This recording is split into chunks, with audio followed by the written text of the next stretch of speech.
Tatlong bahay ang tinupok ng apoy sa magkahiwalay na insidente ng sunog sa Pangasinan at Nueva Ecija.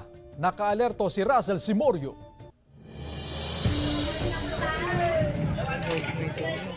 Nasunog ang dalawang palapag na bahay sa Barangay Poblasyon, Lawak, Pangasinan. Mabilis na kumalat ang apoy kaya nadamay ang isa pang kalapit na bahay. Tumagal ng mahigit 30 minuto ang sunog. Walang naisalbang gamit ang mga nakatira sa bahay.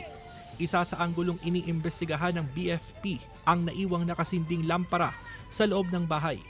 3 months na daw po silang walang kuryente. So wala silang electrical connection. Tapos gabi na rin po kasi yun. Kaya ang parang source of light lang po nila is yung lampara. Nasunog din ang isang bahay sa Barangay 1, Quezon, Nueva Ecija.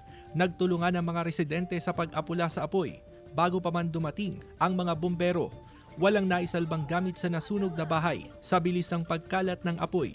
Patuloy ang investigasyon ng BFP sa sanhi ng sunog na tumagal ng halos kalahating oras. Isa po na tinitingnan natin electrical dahil ang nangyari po kasi ang sunog ay bandang hapon. So inalis po natin yung anggulo ng kandila or niluluto.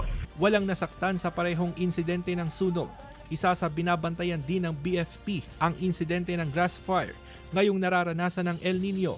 Pakiusap ng BFP sa mga residente, iwasang magtapon ng upos ng sigarilyo sa tuyong bukid. Iwasan ding magsiga para maiwasan ang pagsiklab ng apoy. Kasama si Daryl Peralta, Russell Simorio, One North Central Luzon.